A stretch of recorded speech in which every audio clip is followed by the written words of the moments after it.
알게 하고자 하사 멸하기로 준비된 진노의 그릇을 오래 참음으로 관용하시고 또한 영광받기로 예비하신 바 긍휼의 그늘에 대하여 그 영광의 풍성함을 알게 하고자 하셨을지라도 무슨 말을 하리요. 이 그릇은 우리니 곧 유대인 중에서뿐 아니라 이방인 중에서도 부르신 자니라. 아멘. 아멘. 로마서 9장에서도 11장까지의 핵심 내용은 하나님의 주권입니다. 이거는 로마서만이 아니라 성경에서 가장 중요한 주제가 이 하나님의 주권이, 하나님이 모든 것을 통치하고 다스리신다고 하는 하나님의 뜻대로 모든 것이 이루어진다라고 하는 하나님의 주권에 대한 이 말씀이 로마서 9장 이하에 있습니다. 우리는 지금 이 9장에서 바울이 자기가 한때는 예수 그리스도를 믿는 사람을 핍박하고 또 죽이는데 동참하고 또 잡아들이는데 열정이었던 자기 모습을 돌이켜보면서 그랬던 자기가 예수를 믿게 됐어요. 너무나도 놀라운 일이었죠.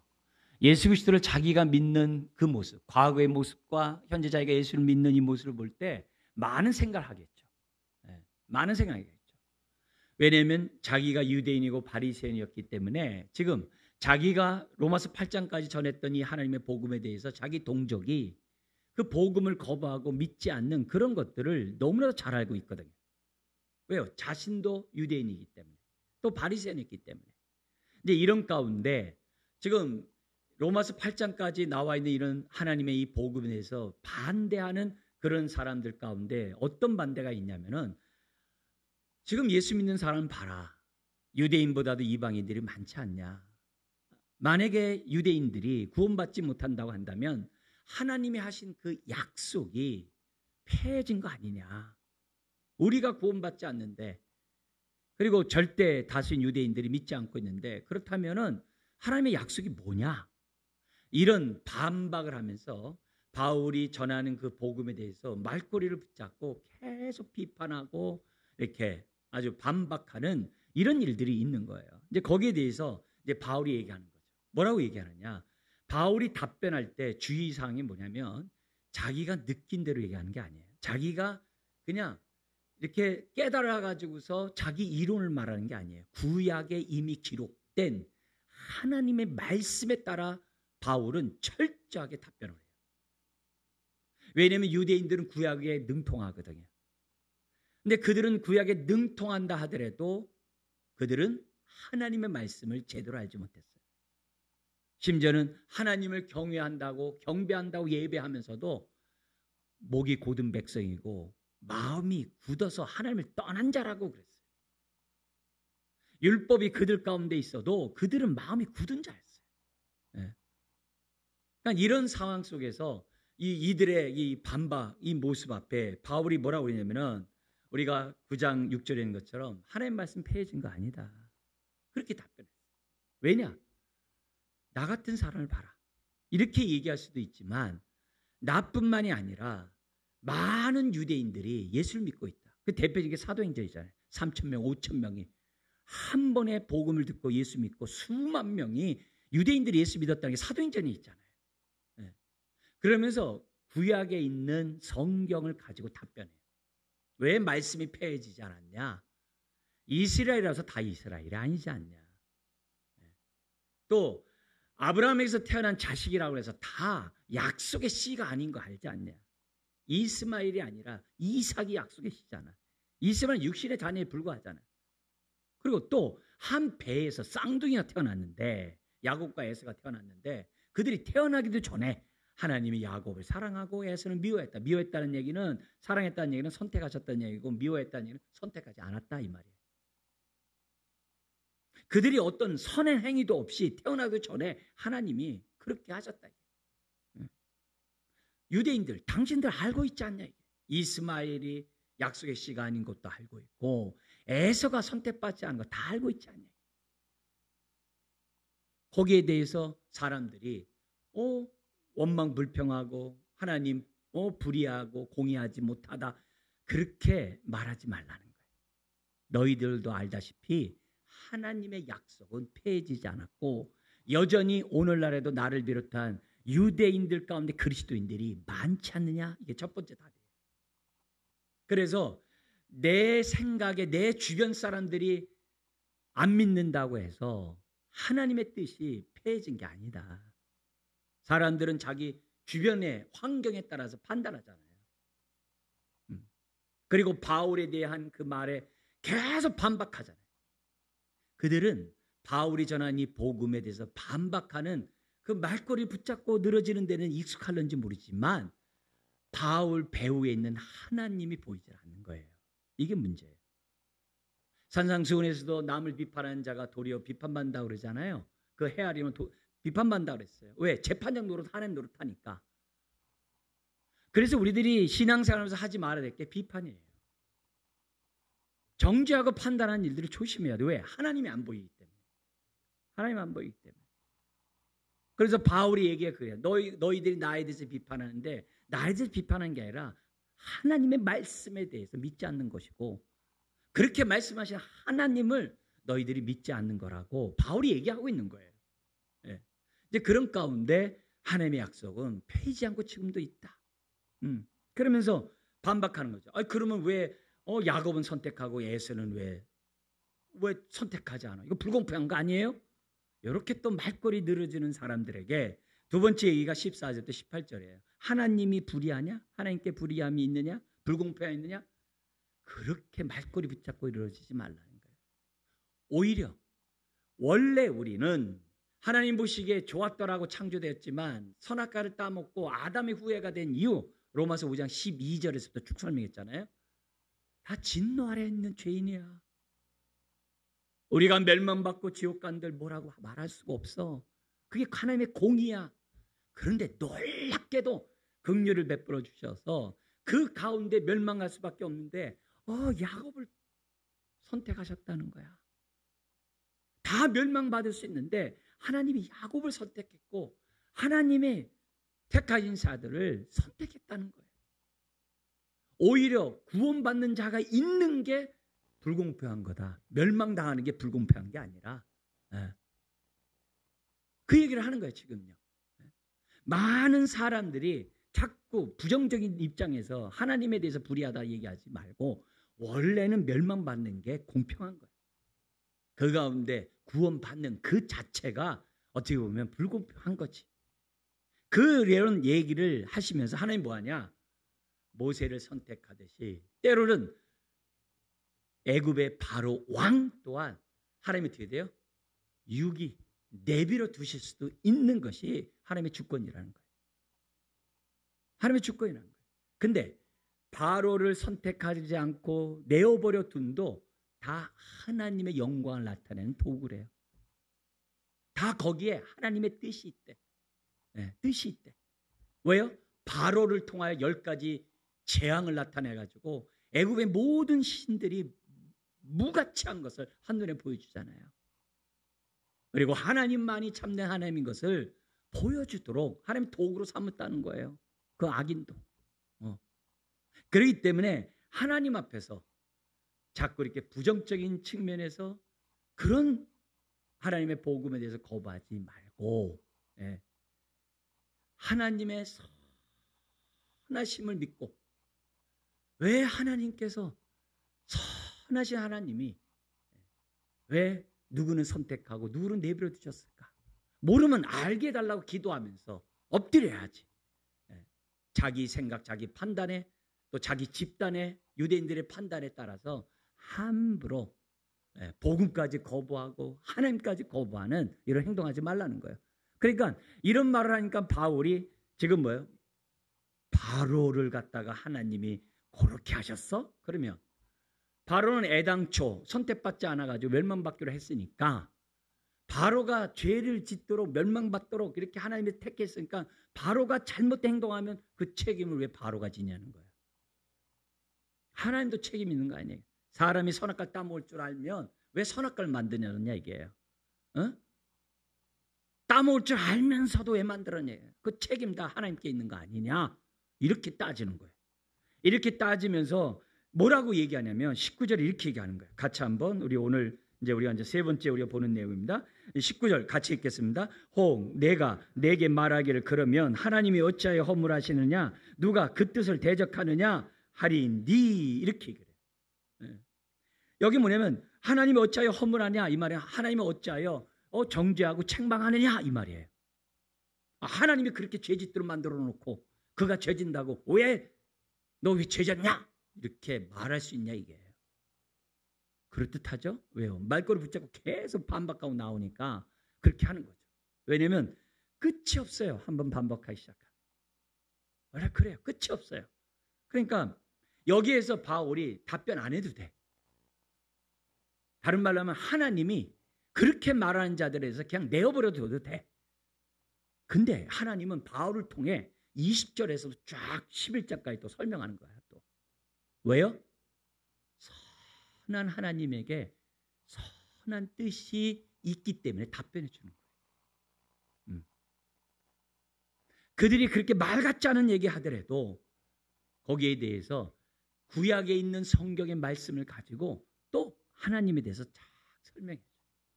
왜요? 유대인들은 이미 구약에 자기네들은 능통하다고 알고 있기 때문에 그런 자들에게 이제 답변하는 그 모습이 있다는 거예요. 그래서 하나님께 대해서 불의하다, 하나님이 바로 왕같이 이렇게 내어버려 둔 것은 이거는 올바른 그런 모습이 아니다.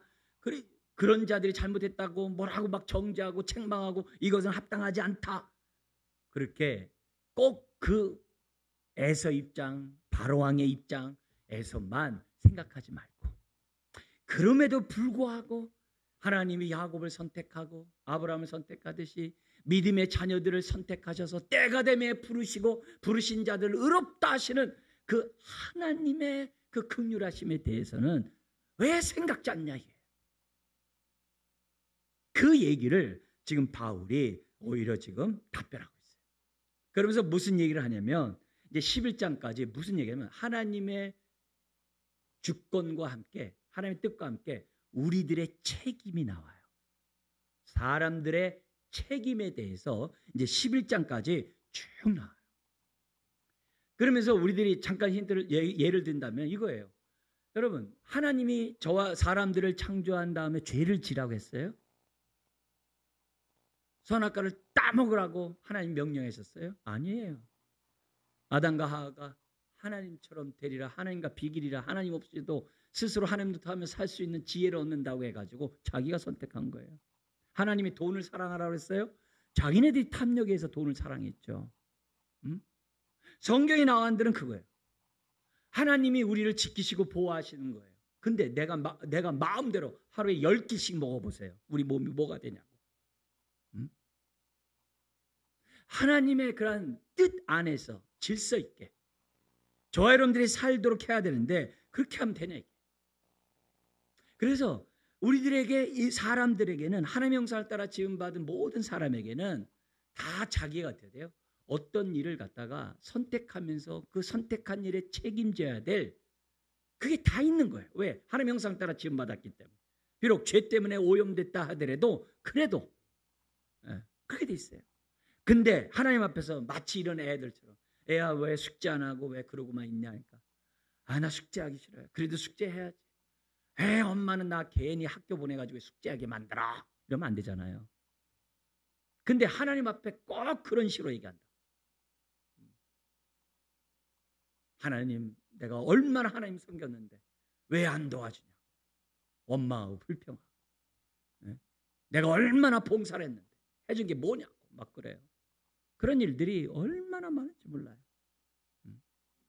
그래서 11장까지 하나님의 주권을 얘기하면서 무슨 얘기를 딱 얘기하냐면 사람의 책임에 대해서 다시 얘기를 해요. 책임을 얘기해요. 그 책임에 대한 그 아주 중요한 얘기들을 또 이제 하게 돼요. 그래서요, 우리 기독교에서 이런 말이 있어요. 가장 영적인 사람이 가장 실제적인 사람이라고. 하나님의 주권을 믿는 사람이 오늘의 삶에 최선을 다한다는 거예요. 하나님 뜻 안에서. 막 방탕하고 막 그냥 방임하고 막 그렇게 살지 않는다는 거예요. 어떻게 사는 것이 하나님의 기쁨이 되고 하나님의 정말 영광이 되고 나에게 유익이 되고 나에게 기쁨이 되는지를 생각하면서 행동한다. 함부로 그렇게 판단하고 함부로 자기가 행동을 자기 삶을 내버려 두지 않는다는 거예요. 그러면서 성경에서 우리가 얘기할 때 예정론 이렇게 얘기하면 이거 숙명론이네 뭐. 아유 뭐 다 결정돼 있네 뭐. 예정인데 뭐. 그러면 뭐 예정론인데 뭐 내가 뭐 할 책임이 뭐 있어. 이런 식으로 얘기를 해요. 예정을 그렇게 곡해. 잘못 이해해가지고 그렇게 얘기를 해요. 그래서 저 고등학교 때 수련회 갔다 와가지고서 우리 막 모이다가 뭐 이렇게 뒤풀이 이렇게 뭐 하듯이 떡볶이 먹고 그러는데 한 친구가 막걸리 착 마시는 거예요. 그러면서 내가 눈 뜨고 이러고 있으니까 야야야 우리는 있잖아 천국 가기로 딱 이미 결정됐어. 지금 뭐 이런 죄 저거 한다고 해서 뭐 이거 한다고 해서 뭐 취소되지 않아. 야 괜찮아 뭐 그러더라고요. 나이 먹은 다음에 이제 물어보죠. 야 아직도 그러냐? 그러니까 왜 자꾸 그 얘기하냐고 그러더라고요.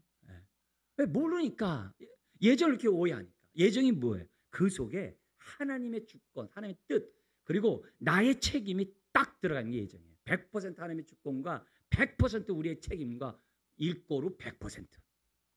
그래서 예정은 항상 하나님의 오늘의 현재의 믿음의 삶이 들어가 돼 있어요. 예? 여러분이 이 시간에 정한 시간에 하나님 은혜를 받은 자인데 여러분이 지금 어떻게 돼요? 여러분의 은혜를 받은 자로서 감사함을 정한 시간에 와서 예배 드리잖아요.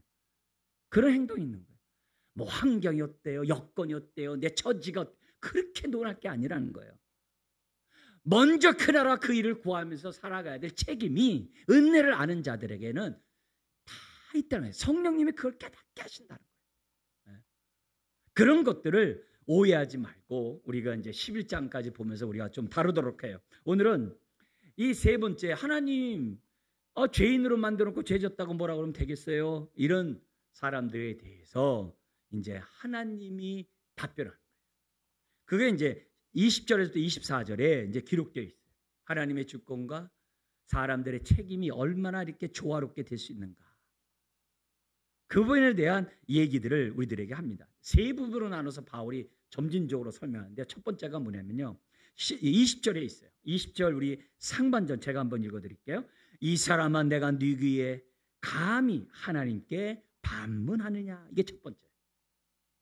그렇게 자꾸 따지고 비판하는 사람들에게 지금 바울이 하는 얘기가 뭐냐면 이 사람아 그래요. 제가 우리 성도들하고 막 이렇게 얘기할 때 이 표현을 많이 써요. 이 사람아 내가 누구도 아니야. 네 귀에 이렇게 얘기해요. 그리고 옛날 성경은요 반문이 아니라 힐문으로 돼 있어요.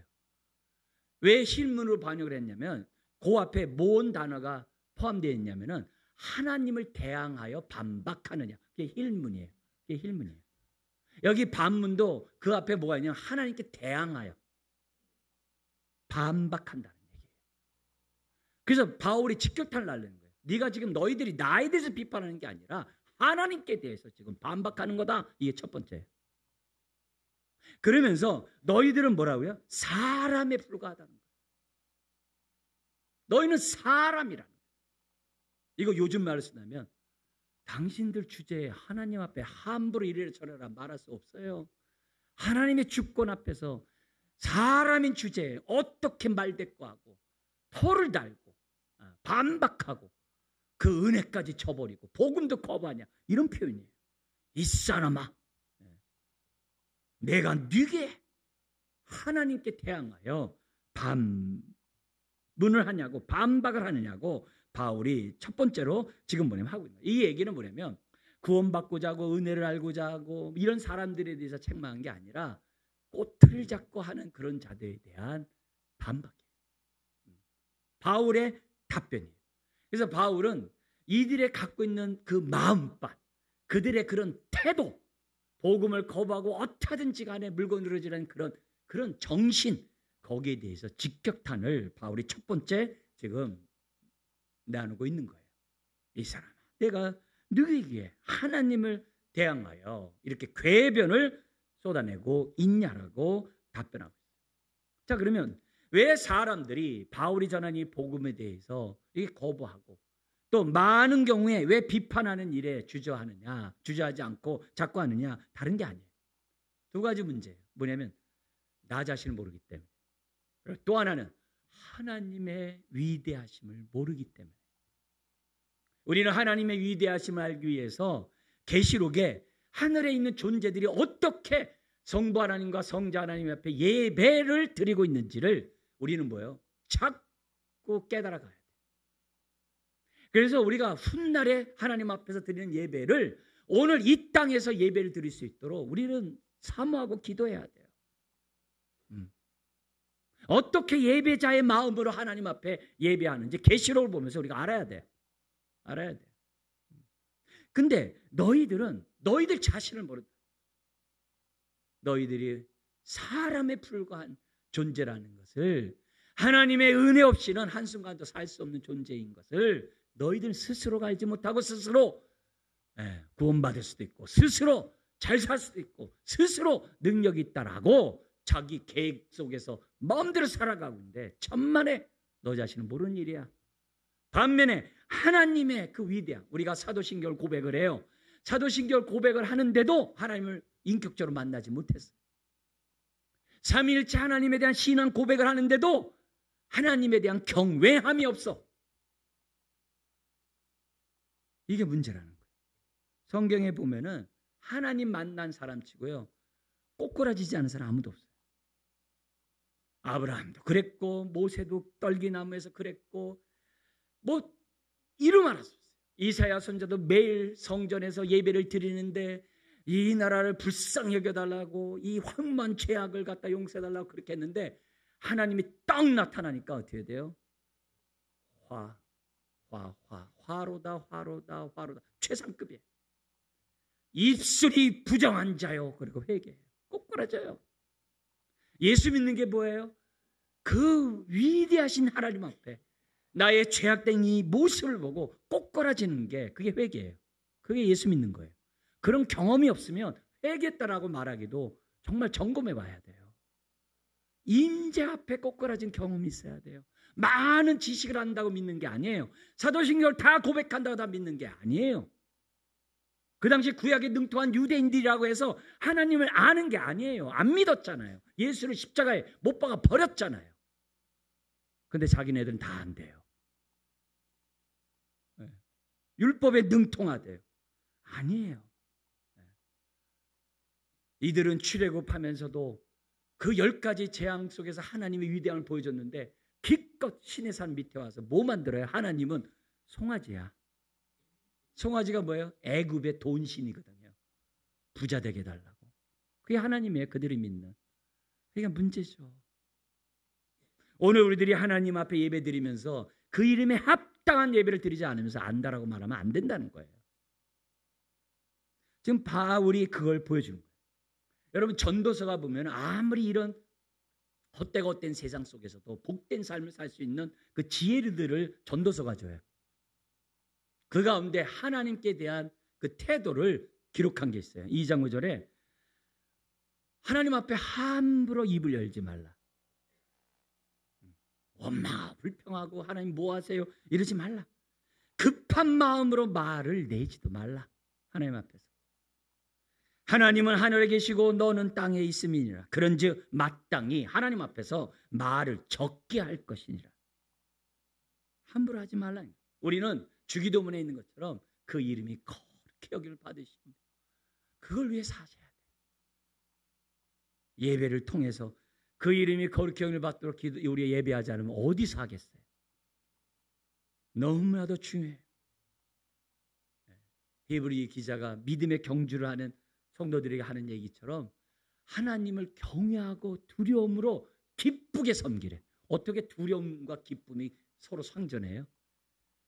그게 진짜 임재 앞에서 드리는 예배예요. 하나님 앞에 두려워하고 그러면 섬기면서 기뻐하는, 그게 은혜를 아는 자의 예배예요.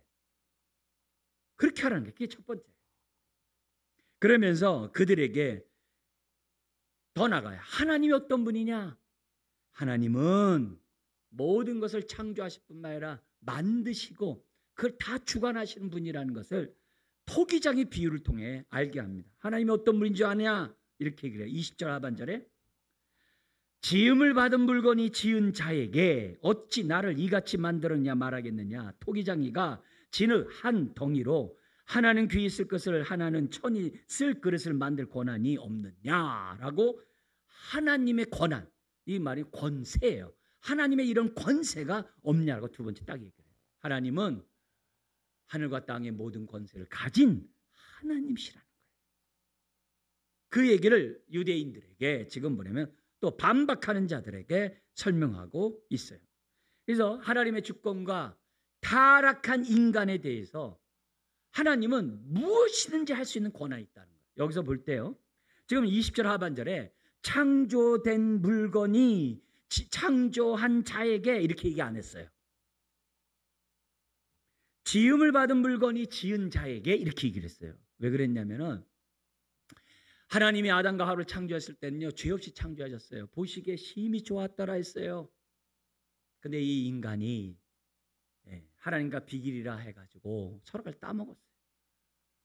그리고 아담 이후에 태어난 모든 자들은 다 죄 아래 태어난 거예요.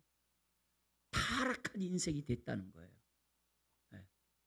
근데 그 타락한 인생 가운데서도 하나님이 어떻게 돼요?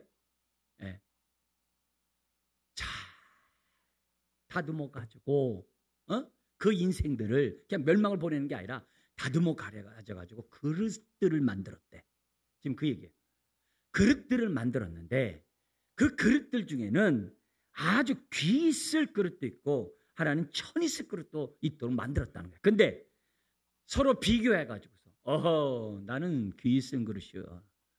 아유, 나는 왜 또 천 있으셨나? 이렇게 한다는 거야. 근데 우리가 이미 성경에서 아는 것처럼 그러니까 비판하면 끝이 없잖아요. 이 사람들에 대해서 이렇게 얘기하는데 사실 돌이켜보세요. 우리가 그냥 진흙덩이인데 나를 빚어가지고 하나님이 쓰는 그릇으로 만들었다는 이 자체가 얼마나 감사한 일이냐 이게요. 그러니까 내버려 둘 수 있는데 그릇을 만들었어. 근데 한번 생각해 보라는 거예요. 아침, 점심, 저녁 먹을 때마다 주인의 손에서 쓰는 그릇이 좋아요? 아니면 무슨 특별한 날에 한 번씩 열어가지고 쓰는 금그릇이 좋아요? 재물에 탐욕이 있으면 금그릇이 부럽겠죠. 그러나 주인의 손에서 쓰임받는다고 생각했을 때는 아침, 점심, 저녁 때마다 주인이 자기를 가지고 식사를 한다면 이게 더 귀한 거죠. 이 얘기를 바울이 디모데에게 하면서 뭐라고 얘기하냐면 이렇게 얘기를 해요. 하나님 앞에서는 많은 금그릇, 은그릇, 다 동그릇, 질그릇들이 있다는 거예요. 근데 하나님 앞에서는 무슨 그릇으로 쓰임받냐가 중요하지 않대요. 뭐가 중요하다 그랬어요? 그 그릇이 깨끗하냐 깨끗하지 않느냐가 중요하다 그랬어요. 아무리 금그릇이라도 더러우면 쓸 수가 없는 거예요. 네? 은혜를 아는 사람의 안목은 바울의 안목이 돼야 되는 거예요. 은혜를 받지 않고 세상적인 안목을 가지면 나 금그릇이야 이래요. 난 누구보다 더 나아 이렇게 얘기해요. 그러나 은혜를 아는 자는 나를 질그릇이라도 나를 만들어 주신 것에 대해서 감사할 뿐이에요. 그리고 항상 하나님 보시기에 나를 쓰시라고 깨끗하게 나를 보혈로 정결케 하는 그 일을 마다하지 않는다는 거예요. 근데 은혜를 알지 못하는 사람은 자꾸 바깥에 있는 모습으로 판단한다는 거예요. 여러분, 하나님이 귀 있을 그릇도 만들고 천 있을 그릇도 쓰는 거예요. 오히려 우리들의 입장에서 보면은 그냥 천이 쓴 그릇이라도 나를 만드셔서 나를 자녀 삼으시고 나를 통해 하늘에서 이룬 뜻이 이 땅에 이루어드리는 그 자체만 해도 감사합니다. 근데 교회 안에서도 도토리 키재기 하고 있으면 이게 뭐냐 이게. 하나님에게는 그런 권한이 있다는 것을 우리들에게 가르쳐주고 있다는 거예요. 근데 나를 왜 이 모양으로 만들었어요? 그 자체가 무모한 거죠. 가끔 이런 얘기 있잖아요. 엄마는 왜 나를 갖다 낳아가지고 이 고생 만들어요? 이건 진짜 끔찍한 일이죠. 근데 그런 식으로 하고 있다는 거예요. 하나님 앞에서 그런 얘기 한다. 왜 이 모양으로 만들고 하나님은 왜 그렇게 만드냐고. 어떤 그릇이든지 간에 쓰임을 받는 게 중요하죠. 근데 이 질그릇에 대한 이 문제는 이미 구약에 많이 나와요. 많이 나옵니다. 이사야나 에레미야나 이런 데 보면은 질그릇에 대한 얘기가 많이 나와요. 그 가운데 한 구절을 제가 좀 소개를 할게요. 거기 보면 이사야 45장 9절부터 10절에 보면은 이런 말씀이 있어요. 그 당시에도 똑같이 우리 하나님이 이사야를 통해서 한 말씀이에요. 같이 읽겠습니다. 지그릇 조각 중 한 조각 같은 자가 자기를 지으신 이와 더불어 다툴진대 화신저 진흙이 토기장이에게 너는 무엇을 만드느냐 또는 내가 만든 것이 그의 손이 없다 말할 수 있겠느냐. 그 다음 구절도 아버지에게는 무엇을 낳았어 하고 묻고 어머니에게는 무엇을 낳으려고 해산의 수고를 하였소 하고 묻는 자는 뭐라고요? 화신저. 하나님에게나 그렇게 말하는 자식에게는 다 화신저. 말할 수 없다는 거죠.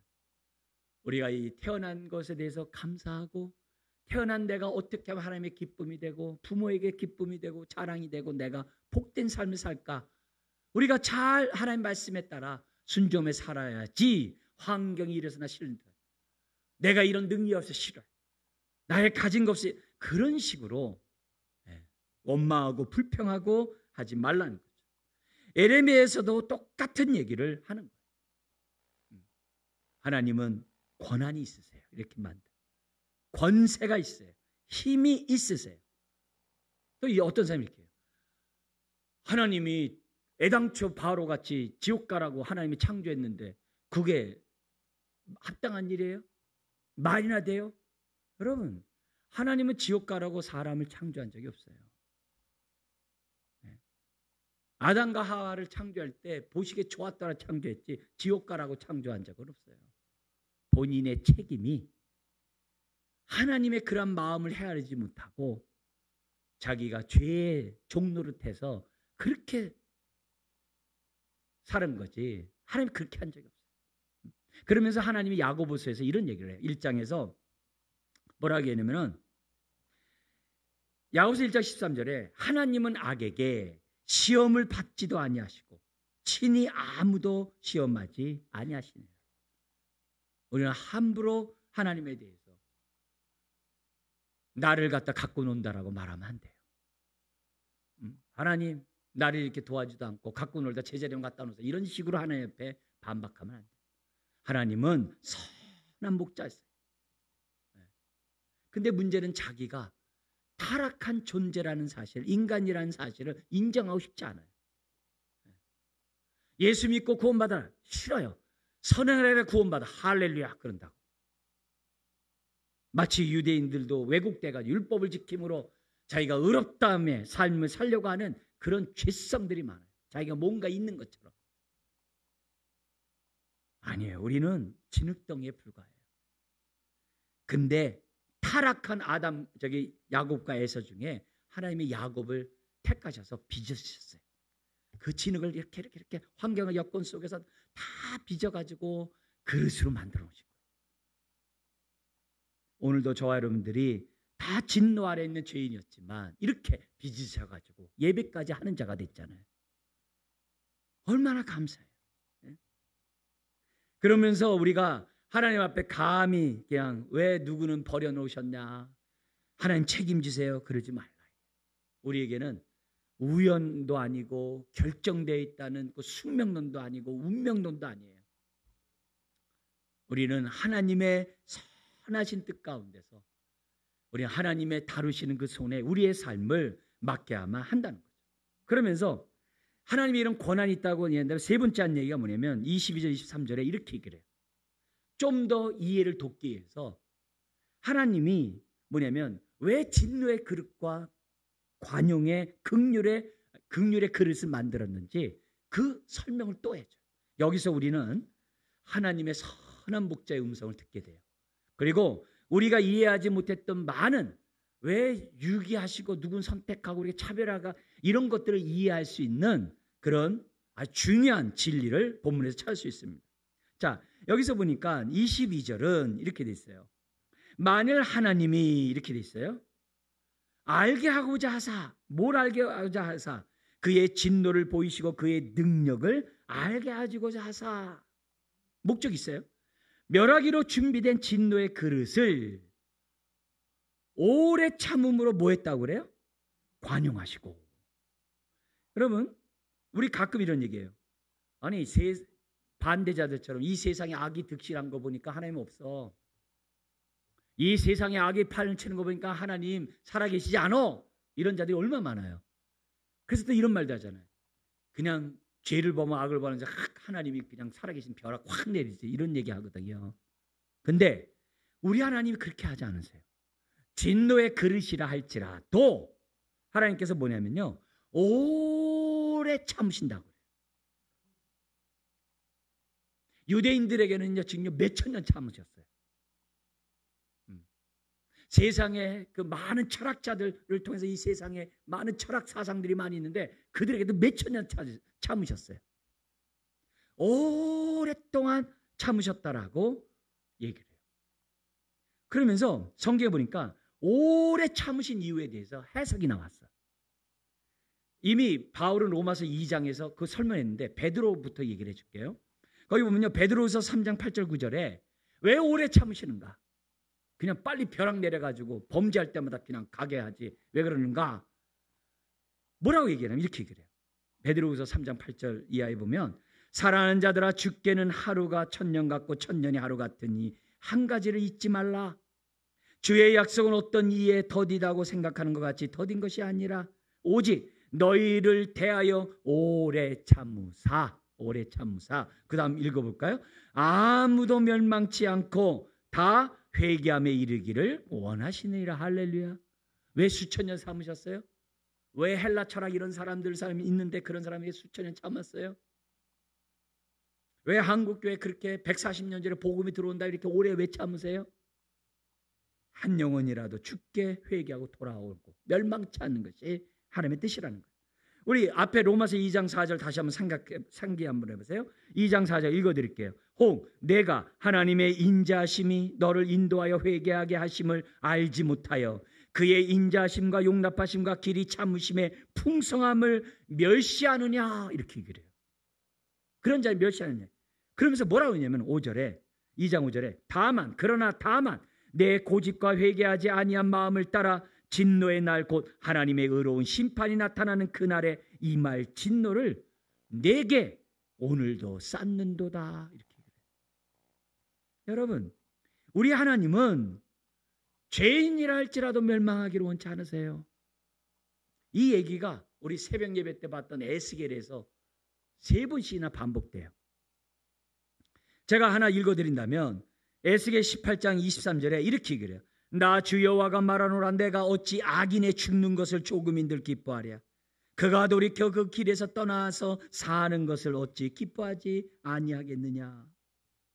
하나님의 본심은 죄인이 죽는 것을 기뻐하지 않아요. 악인이 죽는 것을 기뻐하지 않아요. 그들이 회개하고 돌이키는 것을 기뻐해요. 근데 이 유다 백성아 너희들은 왜 악한 길에서 떠나지 않고 멸망을 당하려고 하느냐. 에스겔을 통해서 탄식하는 내용이 에스겔에 가득한 것을 보게 됩니다. 여러분 오늘 저와 여러분들이 여기 멸하기로 여기 22절에 멸하기로 준비된 진노의 그릇이라고 했을 때 이 멸한다는 게 멸망이 아니에요. 지옥 가라고 정해진 게 아니에요. 그렇게 타락한 인간이라는 거예요. 그렇게 떠내려갈 수밖에 없는 인간인데 하나님이 건지시는 거예요. 구원 일로 저와 여러분들을 건져주신 거라는 거죠. 그런 표현이에요. 자 그러면서 이렇게 얘기를 해요. 오래 참으심 속에서는 뭐 또 있냐면은 그들이 심판 때 더 두드러진 거죠. 진노를 쌓고 있기 때문에 뭐 할 수 없어요? 핑계할 수 없는 거예요. 그렇게 오래 참았는데도 네가 안 믿은 거는 너 핑계할 수 없다. 그 얘기를 지금 성경 우리들에게 보여주고 있는 거예요. 자 그러면서 마지막 우리 23절에 긍휼의 그릇이 또 있어요.